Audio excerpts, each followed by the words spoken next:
Саламатсыңарбы урматтуу айымдар жана мырзалар. Бүгүнкү тема мага келген суроолордон мен ыйлагым эле келе берет. Жан дүйнөм ооруйт, эмне кылам? Негизи ыйлагым келе берет деп аял айтышы мүмкүн. Негизи аял ыйлашы мүмкүн. Биз аялбыз да. Бизде гормоналдык система өтө күчтүү иштейт. Биз гормондорбуз. Биз гормондордон көз карандыбыз. Мисалы, биздин аялдардын циклы бар, жанагы айыз келерде, биздин ай экиге бөлүнөт. 15 күн эстрогендерибиз көтөрүлөт, 15 күн прогестерондорубуз көтөрүлөт. Ошол учурда бир нече мына айыз келердин астына ыйлагыбыз келет, жеңибиз келет, ачууланабыз, аябай сезимтал болуп калабыз. Демек, ыйлагың келип атса, балким ошондой циклдасың. Балким ошол гормондорун көтөрүлүп аткан мезгилдесиң. Анан жаңы төрөгөн айымдар ыйлагысы келет. Эмне үчүн? Аларда дагы эстрогендер өтө көп да. Ошон үчүн алар төрөттөн кийинки депрессия деп коет эмеспи? Азыр жаңы келиндерде ушундай термин болуп калыптыр да. Билбейм, мен андай депрессия болгон эмесмин, балким башкалар болгондур. Бирок мен андай депрессия болууга убактымда болгон эмес. Мен кайненем менен жашагам. 2 баламда. 3-чү баламда мен жумушка чыккам 1 айында эле. Анан эптеп эле кайненемдин көңүлүн алыш керек болчу. Эптеп эле жини келбесин, балдарым курсагы ток болсун, чоң кайнатам бар болчу. Депрессия болгонго мен убактымда болгон эмес да. Билбейм, балким ошодон болгон эмесмин. Бирок гормоналдык өзгөрүүлөр болот. Ал өзгөрүүнү эгерде колуң бошо болсо байкабай да каласың. Эмне себептен дагы ыйлагыңар келет? Эгерде эшикте погода бузулуп атса, аба ырайы бузулуп атса. Анткени аба ырайы бузулганы биздин гормондорубузга түзмө-түз таасир этет. Бирок аялдык гормондорго эмес, а именно сүйүнүч гормондорго серотонин түшүп кетет. Мисалы, ошол эле Лондондо жашагандар, Англияда жашагандар. Аябай мындай асман дайыма бүркөк, жамгыр жай берет. Ошол себептен күн көрбөй, организми серотонин гормон чыгарбай, ошакта адамдардын көңүлү пас, көңүлү жок, ыйлагысы келип, депрессия жана суицидтер көп болот. Кечээ мен Канададагы мугалим менен сүйлөштүм, Мария Николаевна менен. Ал айтат, апрель, май тим эле өлгүм келет дейт, качкым келет дейт бияктанчы, анткени кыш дейт. Мына Кыргызстанда апрель, майда кээде күн чыгат, чымчыктар чырылдап, көк чөп чыгып, бир күнү карасаң кар болот, анан карасаң жаан жайт. Аякта андай жок экен да. Кап караңгы, асман бүркөк, кар жатат, анан депрессия болот. Демек, серотонин гормону биз үчүн өтө маанилүү. Аны биз күндөн алабыз. Кайсы учурда дагы ыйлагыңар келет, Эгерде могу жерде кыргыздар болуп беспи, щитовидная железа. Ошонуңар жакшы иштебесе, гормондор чыкпаса, ал жерде да адам ыйлак болуп калат. Бирдеме болсо эле ыйлап, жинденип, ушундай болуп калат да. Органикалык оорулар менен ооруган адамдар дагы ошондой болуп калат. Эгерде өнөкөт ооруларыңар бар болсо дагы, мисалы, дайыма бир жериңер ооруп турса, ашказан ооруган адамдар, ыйлагысы келип, нервтенип, онкология менен ооруган адамдар, ыйлагыбары келип, нервтенип калат.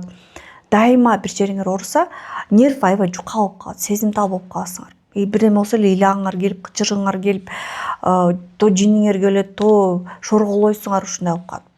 Анан жаш курак. Байкайсыңарбы, апаларыбыз көп ыйлайт. Анткени нервтик система, нерв дагы миелин үстүндөгү капталган бир эмеси бар да, оболочка деп коет орусча. Миелинден жасалган. Ошол жукарат. Нервтер аябай сезимтал болуп калат, мээдеги процесстер өзгөрүлөт. Ошон үчүн адамдын ыйлагысы эле келе берет. Депрессия болгон адамдын деле кээде ушундай эмоциялар чыгышы мүмкүн. Бирок көбүнчө депрессия бул мындай эме болуп калат да. Овощ деп коет да. Түп эле жатып калган адамдар. Анан эгерде бунун баары болбосо, кайсы учурда адамдын ыйлагысы келе берет? Жашооңордогу чече албай жаткан көйгөй болсо. Көп адамдар, мен байкашымча өзгөчө айымдар, үйдө отурган айымдар, үй кожойкеси болгон айымдар, кайненеси менен көп жыл жашаган айымдар жашоосунда болгон маселени чечкенди билбейт.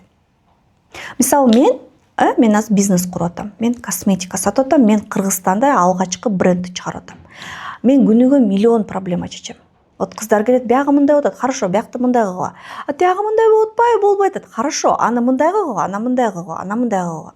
А могу жер мындай болуп атат. Анан балдарым келет, мам, могу жер мындай кылыш керек. Хорошо, бул жерде мындай кылгыла, бул жерде мындай кылгыла. Анан менин үй жардамчым келет. Айнура, үйдөн туз калбай калыптыр, эт калбай калыптыр. Хорошо, азыр тиги баламды жөнөтөйм, картамды берейм, тияка барып мынабат. Буну канча алыш керек? Мынчаки. Мен күнүгө канча деген маселе чечем. А үйдө отурган адамдын мээси бир аз деградация болуп калат, дагы көп маселени чече албай калат. Ошон үчүн чече албаган маселесине болгон реакция. То есть күнүгө эле ошо маселе чечилбейт, кантип чечишти билбейт. Анан организм серотонин гормонун түшүрүп салат. Анан ыйлаагысы келип, депрессия болуп, жаман болуп, бирдеме болсо эле шоргоп, көзүнөн жаш чыгып отурат. Таарынуу дагы ошо алып келет. Кетпеген таарынуу, чече албаган көйгөй, бир тууганың менен чече албай атасыңбы, апаңа айта албай атасыңбы, көптөн бери оюңда жүргөн нерсе, күйөөңө айта албай атасыңбы, таарынычтарыңды гүл алып бербейт, сүйбөйт, карабайт, өмүрүмдү ошого жумшадым да, балдарын чоңойттум, бул барктабайт, могу жериңе топтоло берет, бирдеме болсо эле күйөөң жөнүндө бирдеме айтсаң эле шоргоп көзүңөн жаш агат, ыйлагың келет, качып кеткиң келет, жашынгың келет. А кеп эмнеде? Кеп сен маселе чече албай жатканыңда. Ой, Анарача, эмне деп айтып атасыңар? Мен буну чечип көргөм, менин күйөөм башкача. Силер аны түшүнбөйсүңөр дейт да дароо келиндер. Бул жертванын сөзү. Анткени баары жаман, мен апапакмын деген бул жертванын сөзү. Маселени чече албай атсаң, күнөө өзүңдө. Чечүү жолун табыш керек. Маселе чечилбеген маселе болбойт өлүмдөн башка. Өлүм жана айыкпас дарттан башка чечилбеген маселе болбойт. Ошон үчүн маселенин 1001 жолу бар чече турган. Ошон үчүн ыйлагым келип атат деген айымдар ошол маселени чечкенди үйрөнүш керек. Мен мисалы ыйлагым келип атса эмне кылам айтайынбы? Мен ыйлайм. Кээде айтып атпаймынбы, айымдардын гормоналдык абалы чарчаганынан, тажаганынан, күнүгө эле үй акат, же күнүгө эле үй жумуш, же баягы эле эс алайым десең кайын журтуңа барышың керек, же дагы бир болсоң, дагы бир чарчайсың, айта албайсың. Анан эмне кыласың? Ыйлагың келет, могу жерге толуп кетет. Менин күйөөм айткыча, көптөн бери толуп атабы, ыйла деп. Ыйлайм да. Бул нормалдуу көрүнүш. Чарчасаңар ыйлагыла айымдар. Гормондоруңар көтөрсө ыйлагыла. Ыйлап, шорголоп, күзгү көзүңөрдү карап. Орустарда мындай сөз бар да, аялдар ыйлап атканда эң сулуу болот деп. Ошондой максатта өзүңөр ыйласам да сулуумун деп туруп көздү арчып туруп, анан эмне кылам айтайынбы? Анан кийин барып бир аз кофе ичем, шоколад жейм, өзүмдүн серотонинимди көтөрөм, эшикке чыгып абадан жутам, күнгө колумду сунам, гүлдөрүмө суу куям, мына гүлдөрүм бар, кадимкидей кайф алам, денеме кам көрөм, өзүмдүн сүйүнүч гормондорумду көтөрөм. Андан кийин эмне кылам? Окуйм. Оку десе эле баары мындай ойлошот экен, бизнес китептер же дин боюнча китептер. Бул мындай аябай ичке көз карашта. Жашоо чоң. Ой, гүлдү өстүрүү жөнүндө окугачы. Эмнеге кызыгасыңар? Гүлдү өстүрөсүңөр, гүлдү өстүрүү жөнүндө окууга. Мен жашоонун түзүлүшү жөнүндө окуйм, философияны окуйм, психологияны окуйм, кийим жөнүндө окуйм. Эмнеге кызыгасың? Торт жасайсыңбы? Торт жөнүндө оку. Психологияны оку, мамиле тууралуу оку. Оку, билим ал. Билим алган сайын сенин дүрбүң чоңоет. Биз дүрбү аркылуу көрөбүз да дүйнөнүчү. Канча дүйнө бар, биз болгону моунчаны гана көрөбүз. А мындай сен көзүң чоңоет. Демек билим алуу. Канчалык билимиң көп болсо, ошончолук ыйлагым келип атат деген абалың азаят. Айымдар, видео жакса лайк коюп койгула. Кандай суроолоруңар бар берсеңер болот. Ошол тууралуу жакшы видео тартам жана видео менен бөлүшүп койгула.